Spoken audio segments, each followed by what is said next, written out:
চাইছেন, সেই বিচারটা কিন্তু আমাদেরও চাওয়া, এবং সেই বিচার হতে হবে।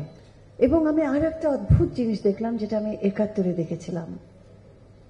অনেক বাবা মারা তাদের বাচ্চাদেরকে যেতে দিয়েছে।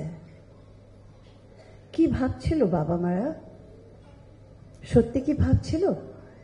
এই বাচ্চারা কি সত্যি বুঝতে পেরেছিল যে তারা সমাজটাকে কিছু একটা হিংস্র, খারাপ কিছু একটা জায়গা থেকে তারা মুক্ত করার চেষ্টা করছে? আমি জানি না কতটা ওরা সচেতনভাবে এটা করেছে, কিন্তু যেই শিক্ষাটা আমি নেই এই বাচ্চাদের কাছ থেকে, সেটা হলো আমরা বড়রা, আমরা যারা এই ৫০ বছর ধরে, ৫৩ বছর ধরে এই দেশটাকে গড়ে তুলেছি,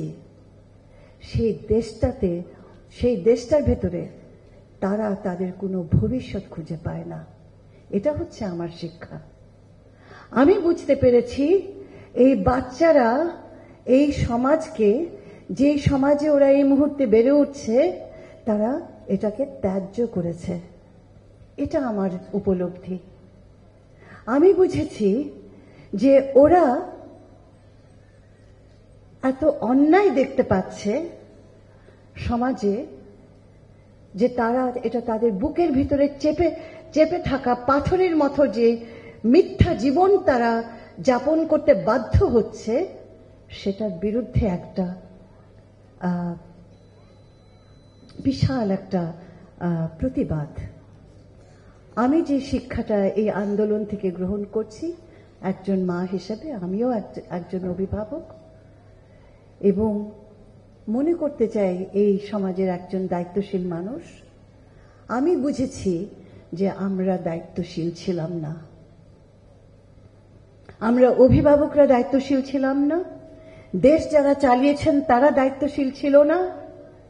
তারা মিথ্যার পাহাড় গড়েছে, বাচ্চাদেরকে মিথ্যে বলা শিখিয়েছে, অন্যায়ের কাছে নতজানু হয়ে চলেছি আমাদের প্রজন্ম। অন্যায়ের কাছে আমরা একটা প্রতিবাদ করিনি। সরকারের ভেতরে, নিজেদের কর্মস্থলে, রাস্তায় অসম্মানিত হয়েছি। মিথ্যার কাছে ইতিহাস বিকৃত হয়েছে, মিথ্যার কাছে। এবং আমরা আজকে যারা আপনাদের সামনে এসে দাঁড়িয়ে কথা বলছি, কজনা আমরা পেরেছি সেই মিথ্যার সামনে দাঁড়াতে বলুন তো? ওরা আমাদেরকে ত্যায্য করেছে, ওরা আমাদের সমাজ ব্যবস্থাকে ত্যায্য করেছে, ওরা বলে দিয়েছে তোমরা ভুল, তোমরা অন্যায় করছো, আমরা এই অন্যায়কে গ্রহণ করছি না। তারা মাঠে নেমে গেল, তারা জীবন দিল। আমি ৭১-এর সাথে কিছু মিল পাই।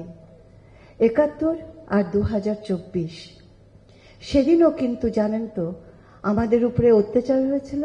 আমরা একটা গণতান্ত্রিক সমাজের জন্য লড়েছিলাম, অন্যায়ের বিরুদ্ধে। আমরা চেয়েছিলাম মানুষের মৌলিক অধিকার নিয়ে এই দেশের মানুষ মাথা উঁচু করে সসম্মানে দাঁড়াবে। যখন আমরা নিপীড়িত হয়েছি, আমরা প্রতিবাদে, যুদ্ধে নেমে দেশকে স্বাধীন করেছি। দেশকে সেদিন আমরা স্বাধীন করেছি, কিন্তু মুক্ত তো করতে পারিনি।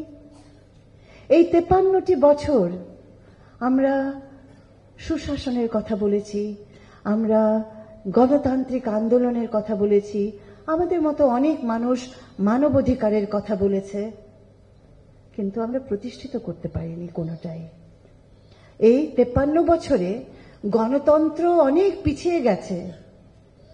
গত ১৫ বছর এটাকে আমরা কফিনের শেষ পেরেক বলে না, কফিনে পেরেক দিতে হয়, এই কফিনের শেষ পেরেকগুলো আমরা ঠুকেছি গত ১৫ বছরে। আমরা দায়িত্ব নেইনি, এবং দায়িত্বটা নেইনি সেইভাবে আমরা মুখ ফিরিয়ে থেকেছি, অন্যায় দেখেছি, নিজের ছোট্ট ছোট্ট স্বার্থের জায়গায় আমরা এতটুকু সরতে চাইনি। চাকরি ভয়, ব্যবসার ভয়, রাজনীতিতে একজন প্রতিনিধি তার অবস্থান নড়ে যাবে সেটার ভয়।